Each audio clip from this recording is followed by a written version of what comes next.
Hello friends, yes के पाठशाला channel में आपका बहुत बहुत स्वागत है। सबसे पहले तो आप सभी लोगों को मकर संक्रांति की वंस अगेन बहुत बहुत बधाई। ठीक है सभी लोग अच्छे से अपना मकर संक्रांति मना लीजिए। ठीक है, उसके बाद तो फिर जान ही रहे क्या करना है, पढ़ाई वढ़ाई में लग जाइएगा अच्छे से। देखिए, आज मैं आप लोगों को क्या कराऊँगा, मैथ। ठीक है, क्या कराऊँगा, मैथ का क्वेश्चन मैथ का कराऊंगा। इससे पहले वाली वीडियो में मैंने 1 से 3 वीडियो तक अपलोड कर दिया हूँ मैथ का, जिसमें से मैंने ये 15 क्वेश्चन तक पूरा सॉल्व करा दिया हूँ।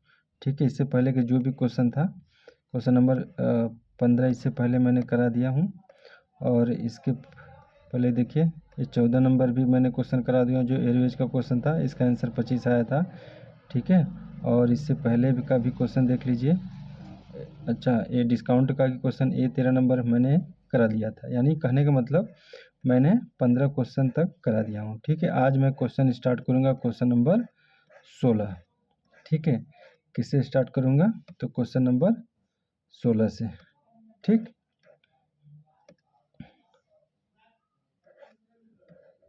देखिए ये आ गया क्वेश्चन नंबर आपका 16। ठीक है, तो चलिए इसको सॉल्व करते हैं। एवरेज का ही क्वेश्चन है, एवरेज का क्या, उसी टाइप का। आप लोगों को पता है कि एवरेज मतलब औसत बराबर क्या होता है। सबसे पहले लिखिएगा, एवरेज मतलब औसत। ठीक है, औसत बराबर कुल पदों का योग, कुल पदों का योग बटे में पदों की संख्या, पदों की संख्या, इसी को कहते हैं एवरेज। एवरेज का एग्जैक्ट मतलब क्या होता है कि सभी में इक्वल इक्वल बांटना है, यानी बराबर बराबर सभी में बांटना। अगर किसी को 5 व्यक्ति हैं, किसी को 20 रुपया, किसी को 10 रुपया, किसी को 15 रुपया, पाँचों व्यक्ति में अगर बराबर बराबर बांटना है तो सभी को हम लोग क्या कर लेंगे, एवरेज निकाल लेंगे।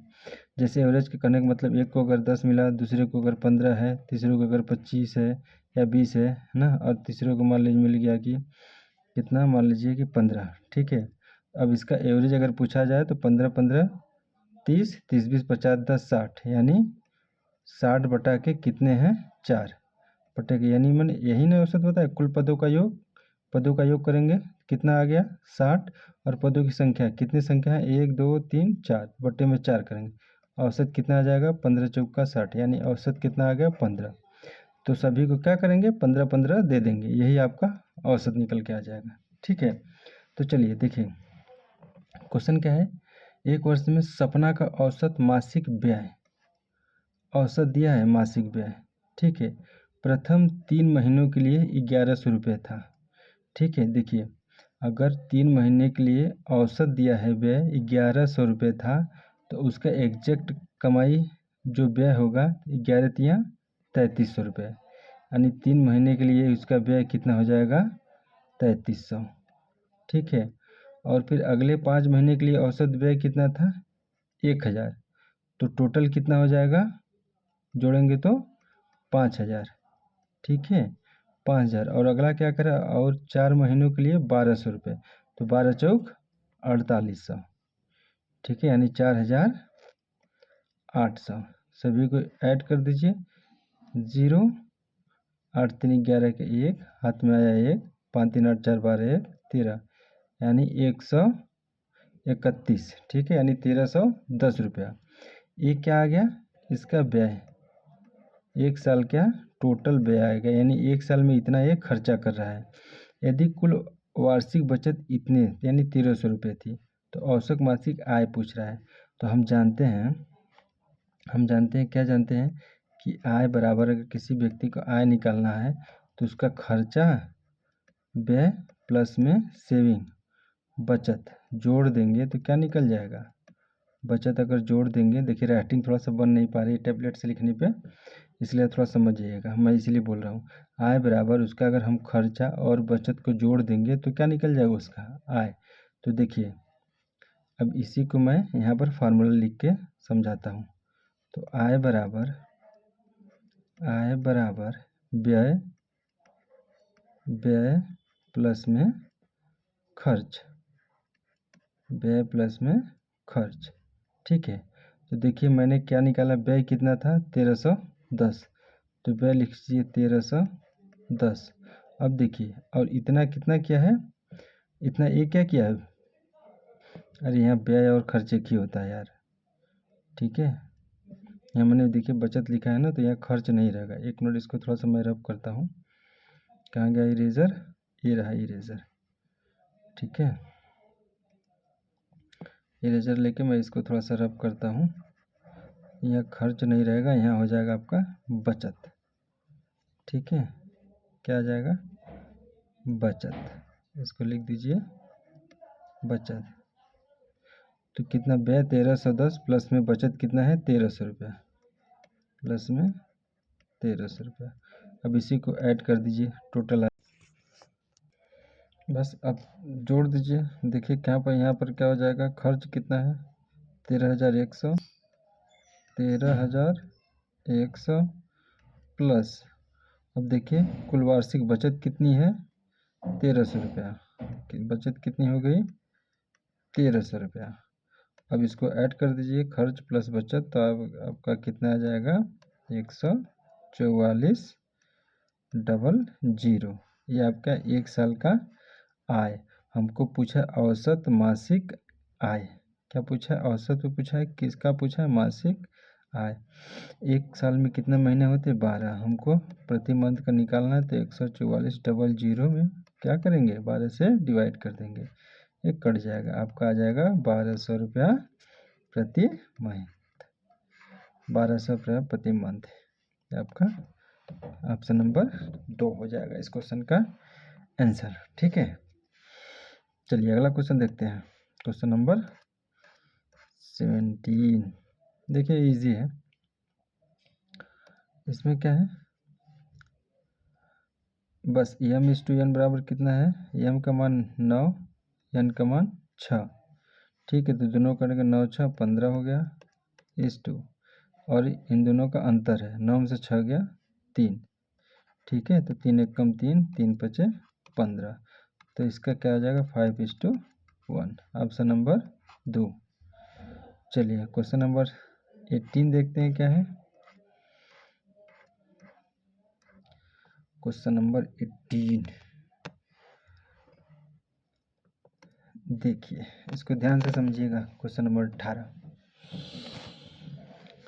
देखिए, हमेशा याद रखिएगा क्या, कि छूट जो होती है, छूट हमेशा किस पे दी जाती है, अंकित मूल्य पे।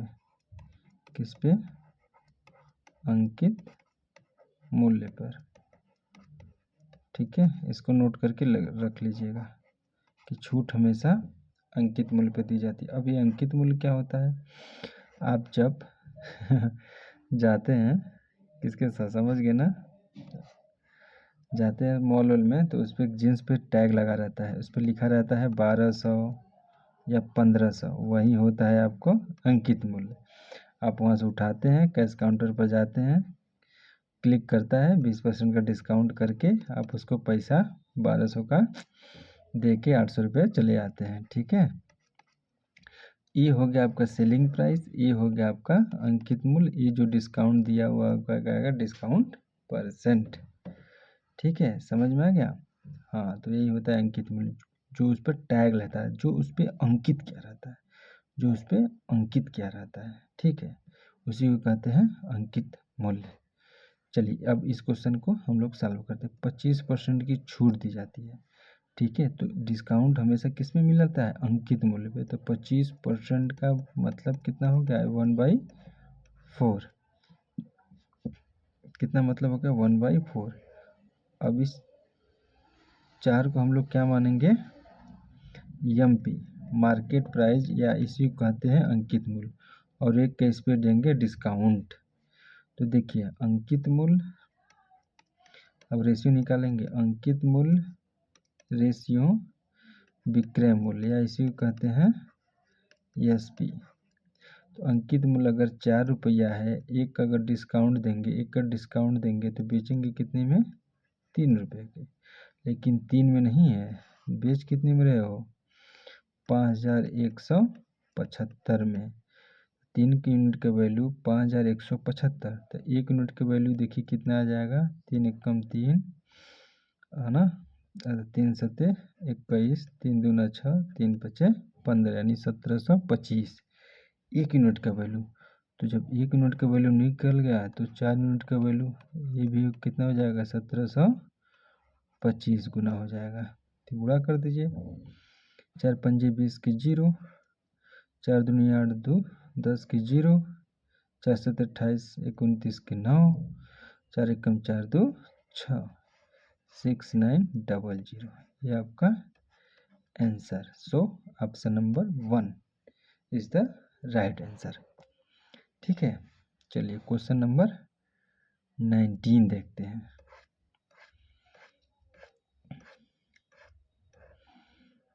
देखिए ये कितना बढ़िया क्वेश्चन है।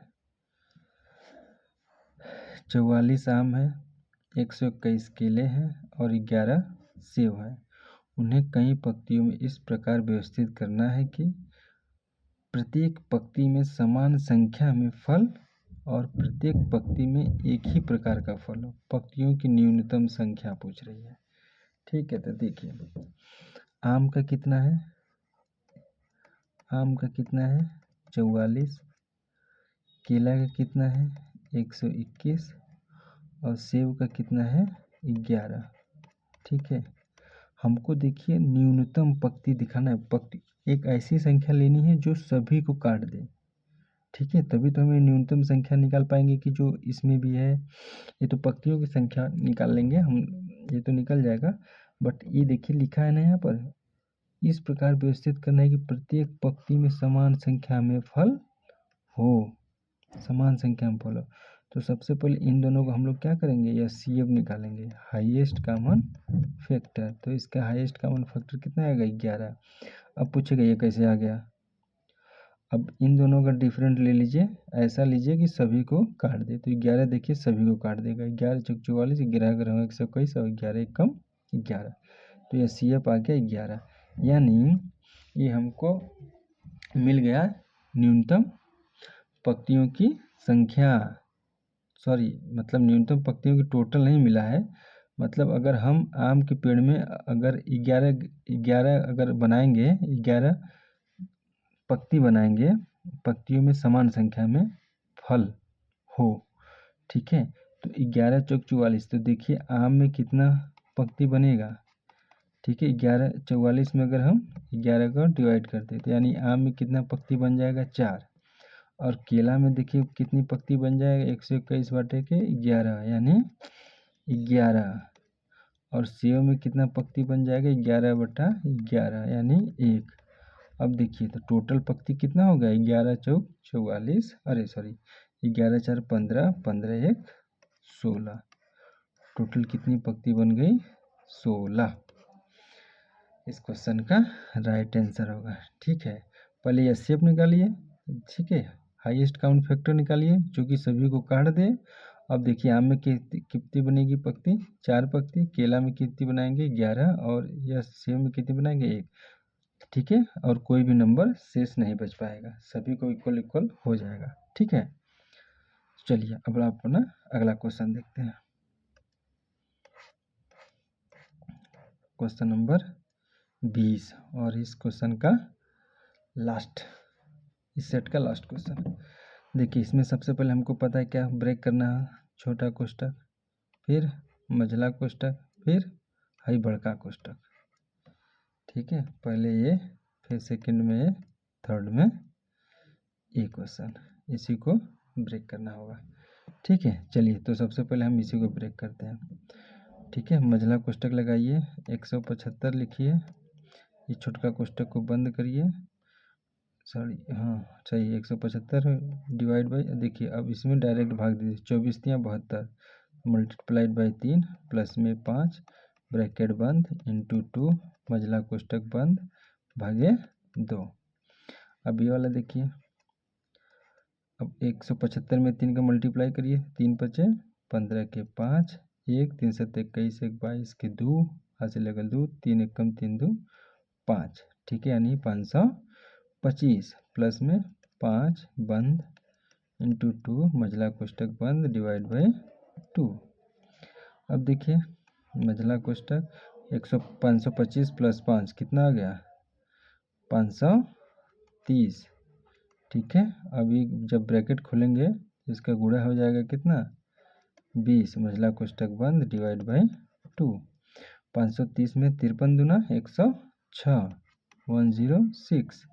अब देखिए 53 दूना किए हैं तो 2 जीरो यहाँ लग जाएगा डिवाइड बाई 2।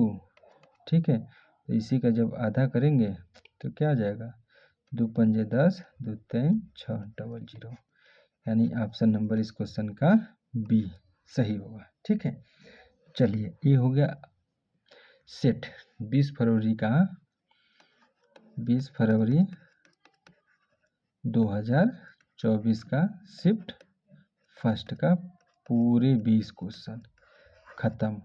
अब मैं लाऊंगा सेकेंड शिफ्ट का। ठीक है, टोटल अब 20 क्वेश्चन। ठीक है, कैसा लग रहा है वीडियो कमेंट में बता दीजिए। यूनिक मेथड से सॉल्व करवा रहा हूँ ना सभी। ठीक है, कोई फार्मूला नहीं, कोई कुछ नहीं, वाली रेशियो मेथड। ठीक है, कौन सा मेथड रेशियो कंसेप्ट सीखिए। ठीक है, चलिए हम लोग फिर मिलते हैं इसी टाइम इसी समय। तब तक आप लोग अपना ख्याल रखिएगा। Thank you, bye bye.